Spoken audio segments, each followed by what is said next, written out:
Hello, everyone. So great to be back at the Truman Brewery and to see all of you in person. I always feel this headphone thing is a bit weird, but let's see how we can get on with it. So I'll try to make a little bit sense of purpose. I've been in the purpose space for about 15 years, and sometimes I get a little bit frustrated, even sometimes giving up on purpose. Because most of the time, we've got to admit, us working in advertising, we're not doctors. It's not that we're really saving lives. But on the other hand, we know that the brands that we work, the brands that we build, can influence people. I don't know how many of you saw the latest climate report that came out, the IPCC report. Some of you, climate reports, not a lot of climate report readers. We have 2 climate report readers.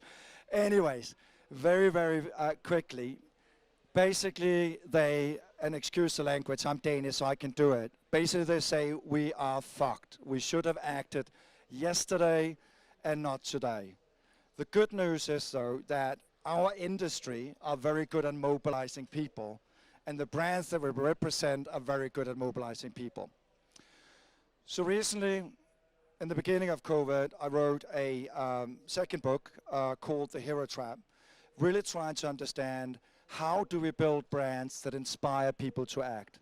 And how do we inspire, or how do we build brands that not always get criticized and get pulled down and get too full of themselves? So, sort of when COVID, let's discuss whether we're in COVID or not, but when we're sort of on the back of COVID, I was actually really excited. Because if you think about it, we actually succeeded changing behaviors and mindset. We did a little bit less shopping, right? We traveled less. So in sense of all of that, we saw that it was, possible. Unfortunately, now we're back at it, right? And it's almost like we've gone into like revenge travel mode and revenge shopping mode. So all that progress we made over the last 2 years has sort of been reversed. So people are starting to become even more disappointed, more frustrated with all the work we're doing. And fundamentally, what I'm seeing from brands is not really going much better. Because in all this time, all the brands are doing is talk about how great they are for the world, and yet we're not really buying it. So something is going wrong. Secondly, every time people say purpose, why should we talk about it at all in advertising? I don't care at all about it. Basically, I'm for the first time seeing, I'm so happy even some of you folks here might say, I don't want to work for airlines. I don't want to work for companies, meat companies, dairy companies. So even from within our industries, there are critical voices that say we need to do things differently. So my mission started about 15 years ago at the age of 29 or something. And the thing that sparked me to write my first book was the Climate Summit in Copenhagen. I'm from Denmark, just so you know. So the result of that Climate Summit wasn't really that impressive. Kind of like we've started getting too accustomed to it, doesn't seem like the results of the Climate Summit is something we can be proud of. So I started asking myself, how can we as an industry do something about it? And that was sort of my first book called Good Advertising, because I fundamentally at that time, maybe a bit naively, had an idea that if we build brands with purpose, wow, they might be able to do something. At the time, there was brands like Dove, Patagonia, all of these brands that have sort of become classics in our space, right? I gotta admit, if you pick the book up today, there's also actually some examples that you'd probably call greenwashing, but that's another story. But it kind of shows how this theme is not at a standstill. Just as you think you're there, it's moving ahead. So where are we at right now? The thing for me and why I had to write a second book was 2 things. First of all, I realized how bad I was at changing my own behaviors. So I wasn't really proud about myself and my dedication towards the climate. The second thing was that the brands that I was suddenly building kind of looked a little bit like this. Brands being incredibly busy about showcasing how great they were. Look at us, we're doing this for the climate. Look at us, we're like pulling out ocean plastics. We're doing all this great stuff. And for the most part, that's not a very authentic story. So I'll come back to this one question. So think about it. With all these brands lining up, pretending to be Mother Teresa, Gandhi, who do we actually trust? And what brand have in fact created change in your life? So maybe think about that. What brand have in fact created change in your life? Because else are we in fact succeeding? If we're not really pushing the needle, we're not succeeding. And maybe it's not so strange, because we used to build brands that talked about how great their products were. Now they just talk about how great they are in the world. It's kind of like if I go into a pub tonight and I kick open the door and I say, hey, listen all, I'm the world's greatest lover. At some point, somebody's going to find out I'm not. And the same thing when we build these sort of hero trap brands. And especially the rhetoric around this space. I don't like it. If you take Patagonia, and if you listen to what Patagonia is saying, we're in the business to save our home planet. That is some pretty self-important, self-indulgent stuff, in fact, if you really think about it. If you told me I'm in the business to save the home planet, I'd probably be like, maybe begin with something a little bit smaller, right? So maybe we are building brands that are set up for failure. So I think we need to do something different. And also, if we look at the business case behind all of this, we always talk about people buying purposeful brands, but by the end of the day, most of us doesn't follow through on most of those wants. We say we want to buy that fair trade chicken, but we're down in the supermarket, and maybe we spend all our money on beers or whatever, so when nobody's looking, we're going to buy the regular chicken. So this is really a sort of intent-action gap. But what if we could figure out that little gap, the 39%, what if we could figure that out? And if we could really inspire people to be mobilized and to care about climate change? Because most of the time, with behavior changes, it ends up just being the beginning to bad old habits. If you take New Year's resolutions as an example, and I'm going to share mine very soon, but if you take New Year's resolutions, I don't know how many of you, let's do this so I get to know you a little bit better. So I want you to shout out your New Year's resolutions. You have to think back. This was January. You were hopeful about some change, so let's try and do this. So shout out loud your New Year's resolution, okay? I'm going to count down, and the ones who are watching online, you can shout to a cat and scare that. So 3, 2, 1. All of those with headphones on, nobody was really saying anything. I know you're the most perfect crowd I've ever seen, but still, there's going to be something you want to change. So let's just try and give it one more chance, okay? 3, 2, 1. Perfect, great. So one of the things I wanted to change in my life was I was feeling bad about always being stuck in an airplane going somewhere. So I wanted to change the way I was eating. And I came across this brand who was talking about changing habits in a bit of a different way than the Patagonia way. They talked about something called Earth Connection. This was something I had to discover for myself. So this is a Danish brand called Årstiderne. It means seasons. And basically what they do, they come with this box with farm fresh produce, but it also comes with a recipe. So they're teaching me and inspiring me to change our behavior. What's so interesting about that is that we're on a journey together. And obviously when I'm succeeding, creating that new exciting vegan pie, I'm going to share that, and you'll see that on my Instagram account.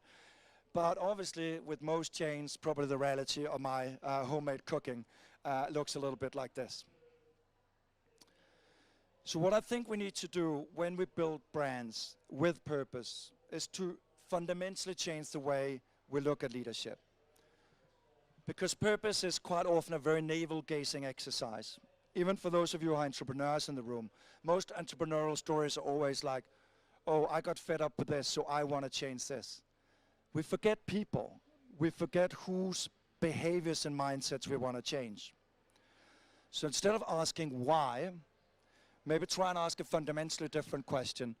Who? So who can you help people become? How can you help people on their journey? Because by the end of the day, it's that felt difference. If we talk about authenticity, do I believe Patagonia if I can't feel, if I can't see that difference? But if a brand has created behavior change in your life, there's suddenly a different type of relationship. So I looked to psychotherapy and coaching to understand how we could build brands differently. So this model I call the arrow and ask 4 fundamental questions. So what is it that you do? So there might be your running shoes. How are you unique in delivering your product or service? That might be it's inspired by athletes or whatever it might be. But the interesting one is really, who can you help people become?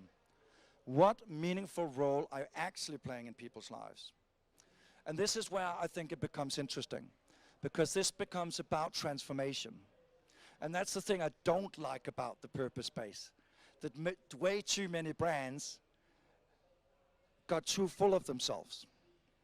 I mean, there's nothing wrong with being a toilet paper that's just really good at wiping your ass. That's a pretty good role to play.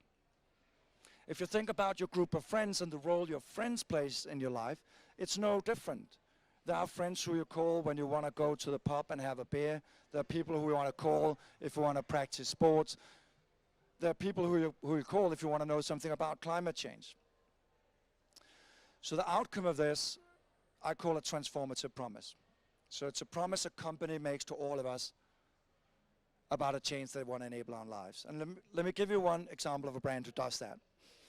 So Discovery is a South African health insurance company. And what they talk about is inspiring people to healthier living. So it's a completely different way from we're in the business to save our home planet to saying inspiring all of us to live healthier.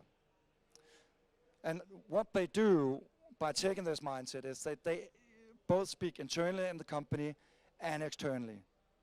And they have this amazing program called Vitality.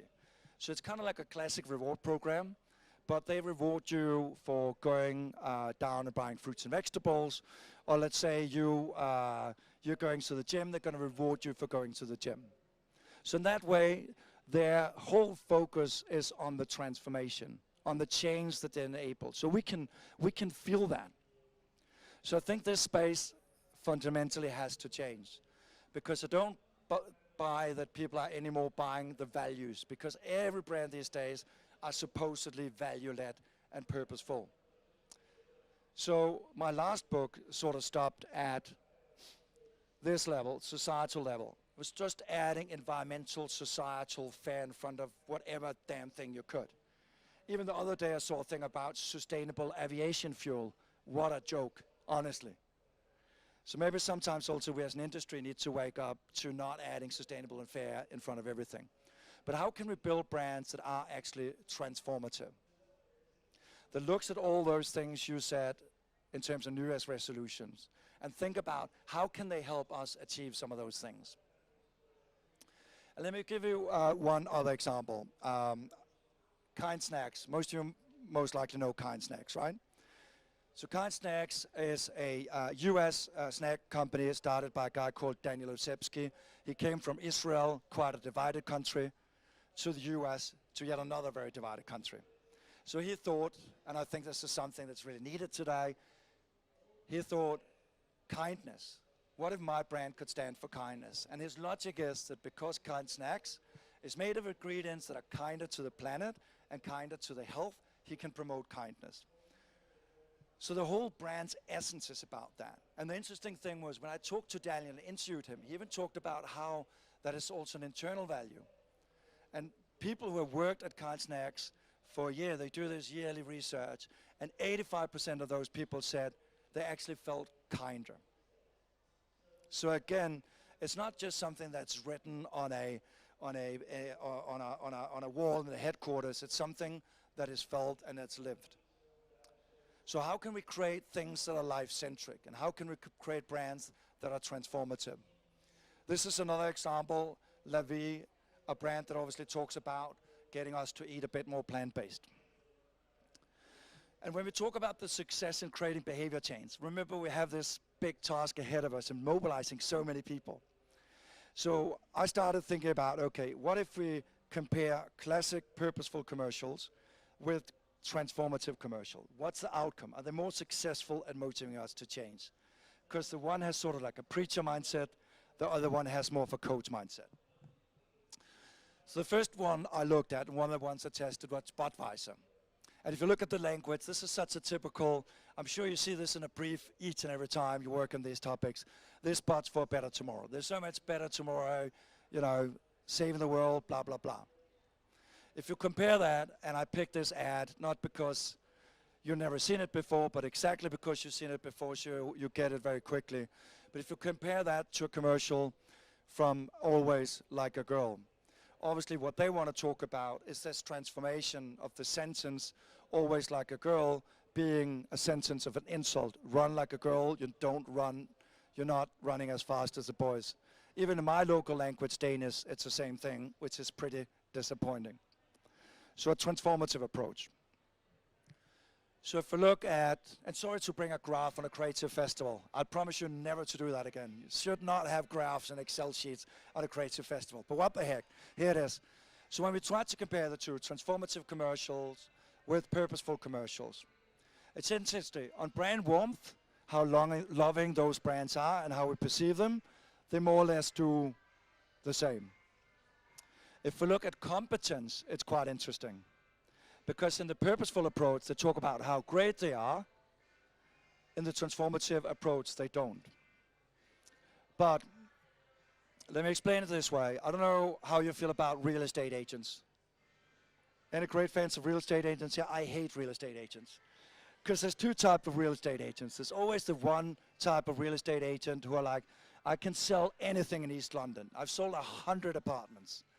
And then there's this other type of real estate agent who will probably actually take the time and sit down and sort of discuss with you, what are you looking for? Why are you moving? What matters in your life? Two different approaches.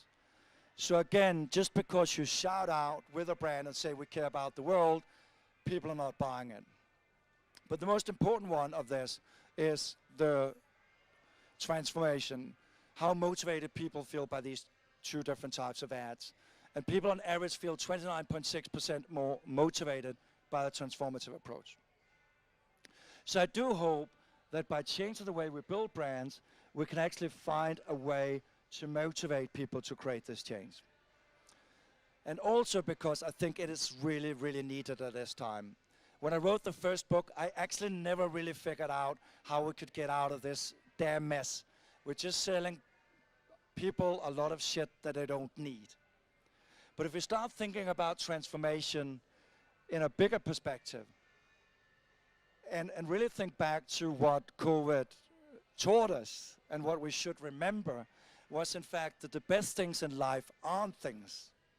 I don't know how many of you suddenly picked up a new music instrument, or started writing poetry. I mean, just look at the whole thing about sourdough. There's this whole craze going on with like so many people just wanting to like bake sourdough bread. But for me, what's so interesting about this is also that if brands really want to play an interesting, meaningful role in our lives, this is it. Because we don't need more shit. And we don't need more brands trying to pitch us yet another sneaker, but we might actually need brands who want to help us learn new stuff, build better communities, enable friendships. And what's even more interesting was that the most searched for thing last year on Google was, can I change? And I think most of us in this period have thought about change, even changing our jobs. So what if this could be the platform which brands can hold on to and live? So let me give you one example of a quite commercial brand, IKEA. We all know what IKEA is famous for, right? Breaking up couples. You cannot go into an IKEA store without getting into an argument with your loved one. Happens each and every time. They're also known, obviously, for their labyrinth-like malls. But this is the first time they started doing smaller stores. Smaller stores that just wasn't focused at selling us stuff, but there we're sitting a couple of designers helping us and inspiring us to put together our dream houses. So quite a different way of thinking. And also, each and every time we hear about why retail is failing, I get it, because why should we go into a retail store in the first place? Most of the time, really bad service. You can't really compare the prices that well, so what are we actually getting out of it? But maybe if stores actually watch much more about experiences, or maybe even transformations, then it suddenly becomes much, much more interesting. And also if you think about the mind shift, and it's so nice to see quite a young people in this crowd today. One of the people I interviewed for my book was a young art director from Sweden called Marie Delacroix. And she did something I absolutely loved.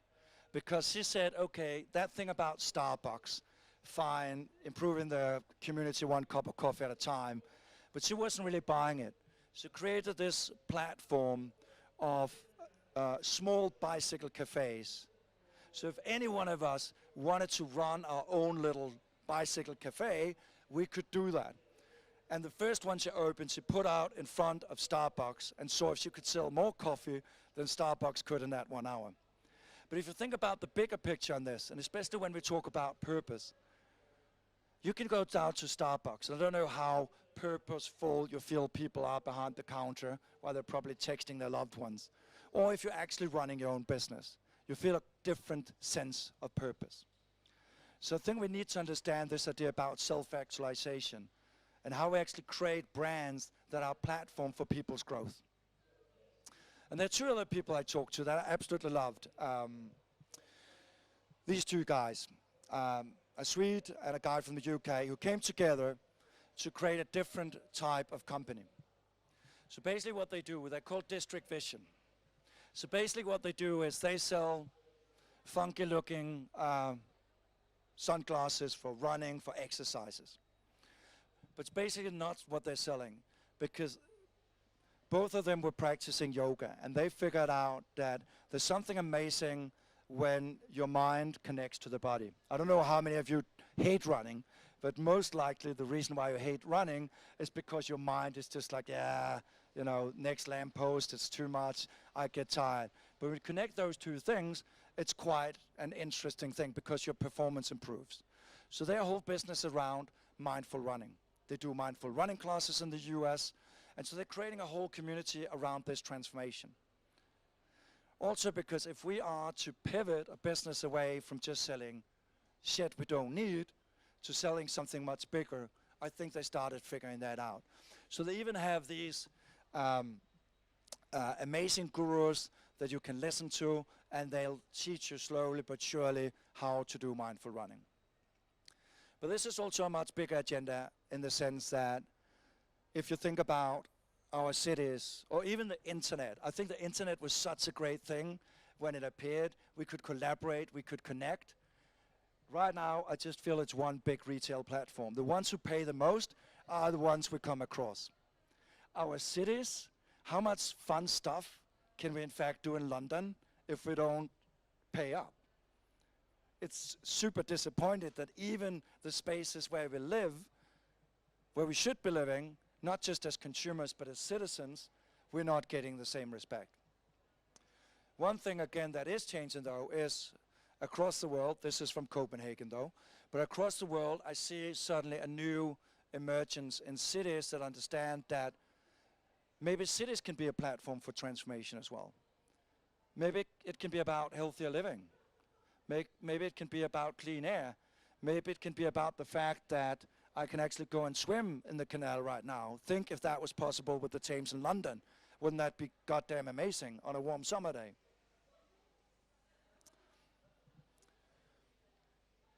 And lastly, so if we are to succeed with this stuff, I think we need to think about how we build those brands and how we create that right change. Because when I started out with the first book, it was all about activism. It was almost trying to create these brands as heroes. And if you look at some of that stuff, take an ad like this one. I'm sure pretty much all of you have seen it, right? Yeah? Most of you. Vote the assholes out. I'm not sure that that's what we need, in fact, in a time where there's so much division, where there's so much hatred. Is that really how we want to build brands? Pitching people against each other? I know that's this whole idea about creating brands that people love or hate. But I think right now, if we are to succeed with any of this, I think we need to build brands that actually pits people together and actually showcases that there is a way forward. Because most of the time, when we see these brands fail, it's because they take a very, very strong position on something, and people get pissed. And by the end of the day, most of the brands we work for are not the Patagonias of this world. They're the toilet paper brands, they're the diaper brands, they're the soft drink brands. How radical can they be? And again, this is about the transformative and meaningful role, right? I don't know how many radical friends you have, to be honest. How many radical brands do we need in the supermarket aisles? Or do we actually just need brands that want to help us live a little bit better? So for me, this is really about leadership. And I don't know about you, but the best leaders I've had in my life, creative directors who opened my world or my way of working to a completely new way of working, teachers, educators. But brands can be all of that. And also because, as I said, introductory-wise, we don't have a lot of time. So we need to understand how we find a way unlocking people's behaviors and mindsets in a more positive direction. Don't read this book on a Sunday because you'll get really depressed, but at some point pick this book up called The Great Acceleration, because it really portrays where our world is going. You don't need to, I actually promised you not to share a second graph. Now I'm sharing a second graph with you. A lot of graphs, sorry about that. But anyways, it really does show what a horrible situation we put all of ourselves in. What's so good today is that I have a big belief in creativity. I have a big belief in all of you coming up with amazing ideas and building meaningful brands. But at the moment, we're just not doing it right. So we need to change this thing. As I said, this last book was inspired by my own inability to create change in my own life. And for those of you who battle with changing habits, whether it's smoking or drinking or whatever it might be, it's not easy. Take smoking. Your doctors can tell you to quit the cigarettes. Your loved ones. Our industry has even been forced right now to put these horrendous images on the packaging. And I'm pretty sure for all the smokers in the room, the only thing you do is just avoid that photo, right? It's not really going to change anything. So if we want to change the world, the only one who can in fact create that change is all of us. So now I started with a little picture of Jesus, so that's just a little sum up. So 3 key takeaways here today. The first one is really, don't create brands that are the heroes, but actually think about how brands can make all of us the heroes in our own lives. Think about all those New Year's resolutions in the room and how that can be a real lever of change, how that can inspire all of us to actually achieve these amazing things. Secondly, it's pretty easy because it's just a change of mindset from asking why do you exist as a brand to asking who can you help people become. And even with the entrepreneurs in the room, it's quite a different type of story. Entrepreneurs quite often fall into the very, very same hero trap. Think about the people who you want to create change with. And lastly, which is probably the most important thing right now in our industry, is to figure out the elephant in the room. How the hell can we come out of this consumption madness? And I really do believe in brands. I really do believe in brands' ability to create change. But if brands can put transformation and human betterment in the very heart of what they're doing, and all of you brilliant folks can think about how we can create transformations and hacks and mindset shifts, I think we can achieve some pretty amazing stuff. So that's what I had to share with you here today. And I need to find my headphones, because what I want to do is, because I've been going on a monologue here for quite some time. So I want to hear your response to the question I asked in the beginning. What brand have in fact created change in your life? And then you will all also have possibility to ask questions. Cool? Thank you.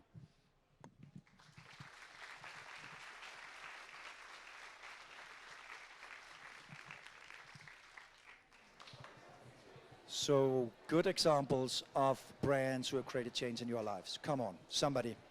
Yes. For me, that's Brita, their water filters. So I don't use plastic bottles anymore, but just tap water, and you use the filters to, yeah, uh, have clean water and drinking water. So Cool, lovely example. SodaStream is yeah, probably another example of that. I'm a, I don't know why it is, but carbonated water for me is just my life source. So yeah, they've helped me a lot. Somebody else, a good other. Hello. I purchased a pair of loop earbuds, which has enabled me to stay focused for longer, quieting out loud noises. They're a very inclusive brand. Get yourself a pair. Not sponsored. Cool, another example of what I would call a transformative brand. Someone over there as well. Hey, I have two. One is Fenty Beauty. It was the first foundation that was actually for my skin.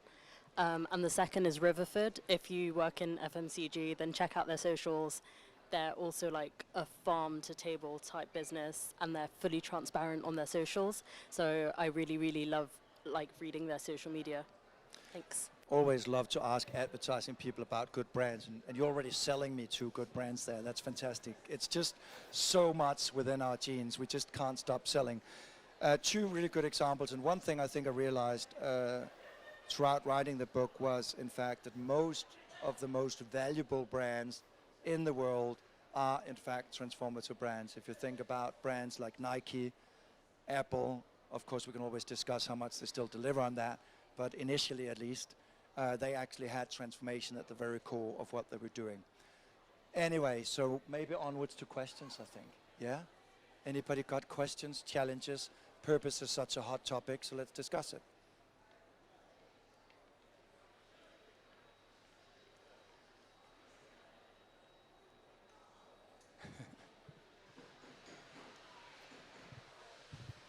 Hi. How would you go about, say you're in an advertising agency and you're working with a brand that doesn't or says they're sustainable, but you know at the heart it is quite a greenwashing, or they don't really have the purpose that they're trying to pull off? How would you go about working with them or not working with them if you're within an agency, I would say? It's always a tough question, isn't it?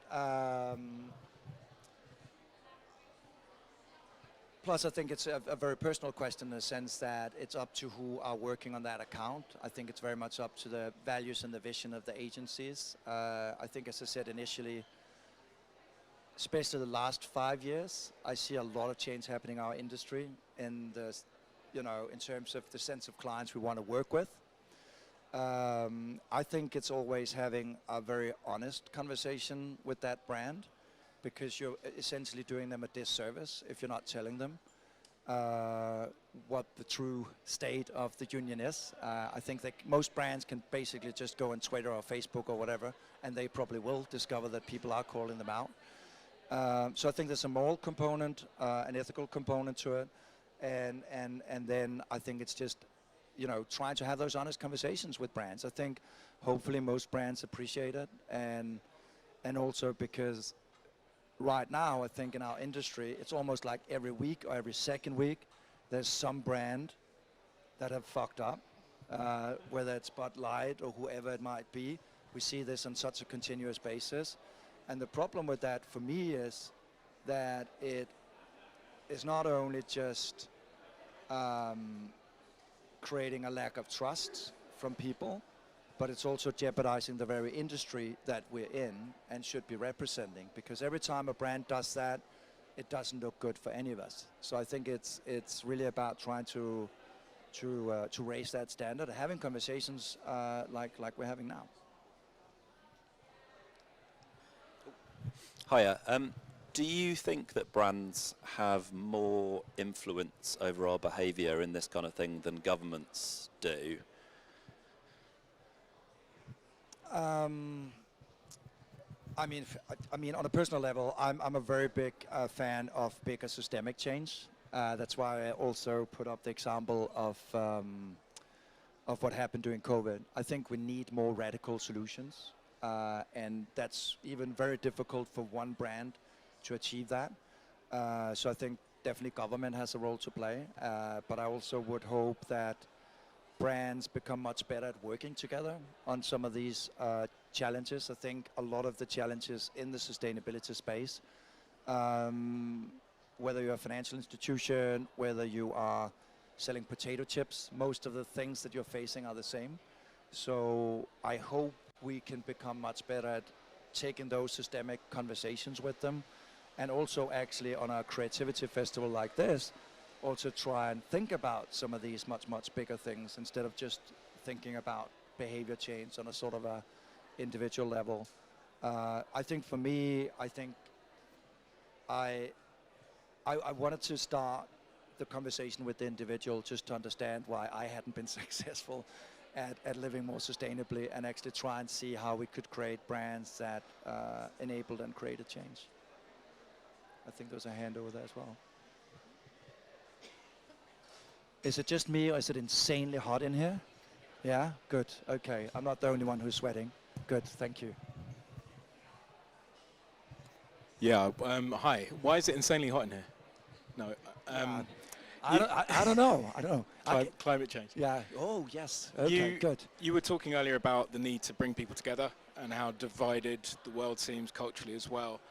It strikes me that there's a lot of fatigue around purpose-driven stuff, with obviously a lot of greenwashing and lots of those things, and that can put off people that are either don't feel there's enough being done, but also, do you have any tips on how we reach the people we've probably put off already? You know, so things like, you know, you look at the words woke or purpose-driven stuff. You know, to a lot of people, that's a red flag already, and they'll just switch off. Yeah. So have you got any tips on that? I think it's such a fundamental question, right? That we, and even if you just look at it from an awards perspective, most of the work that I see is trying to convince people that are already agreeing with us. So another climate change campaign, talking to people who are like, yeah, climate change, I get it. I haven't been living under a rock.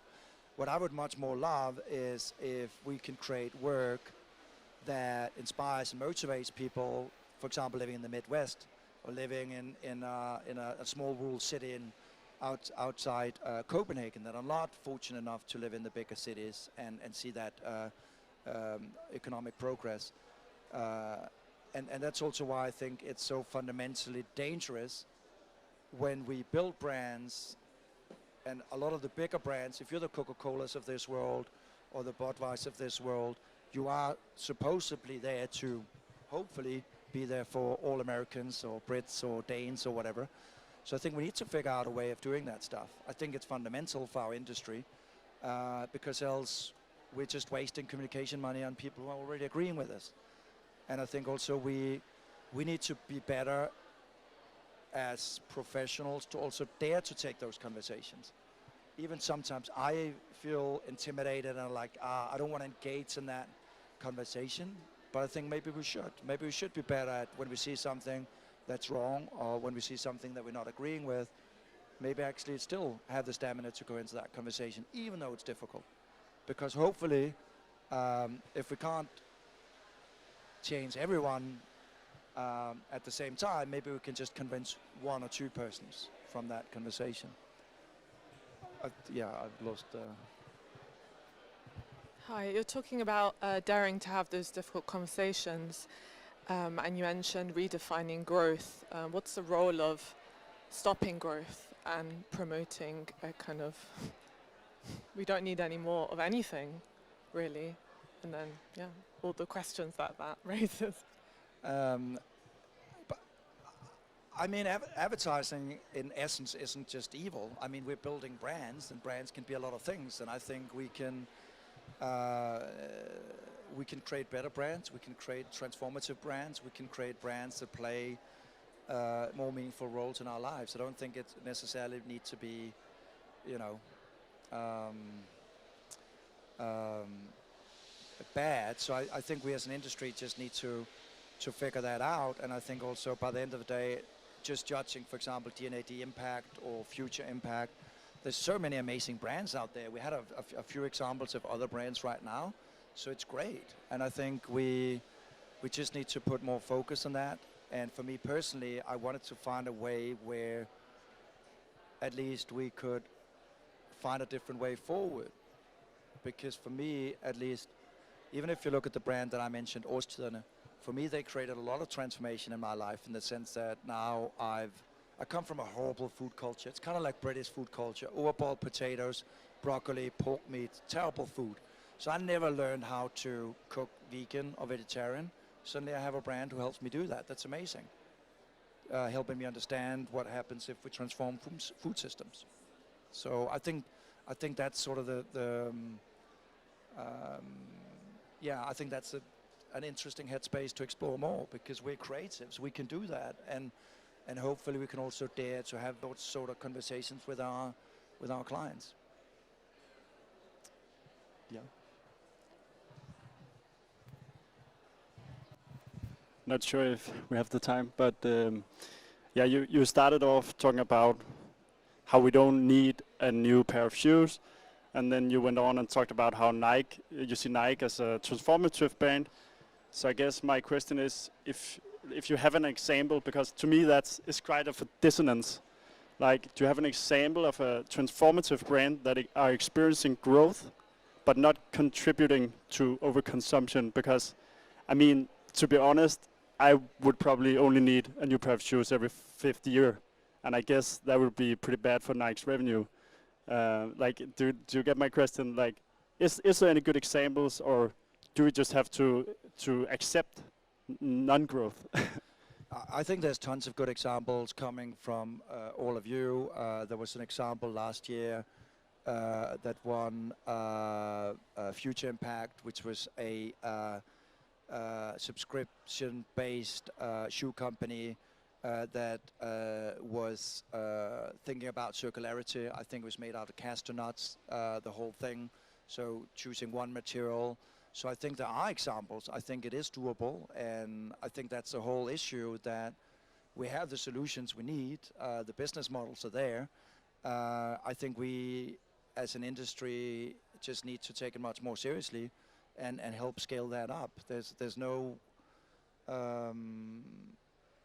reason why even the Nikes of this world can't do that, or probably they will buy a company like that, and then I don't know. But I do believe we have the ability to do that, and I think there are a lot of great examples out there that didn't exist some years ago. And for example, last year we had a D&AD Impact. It was the first time we had a circularity category.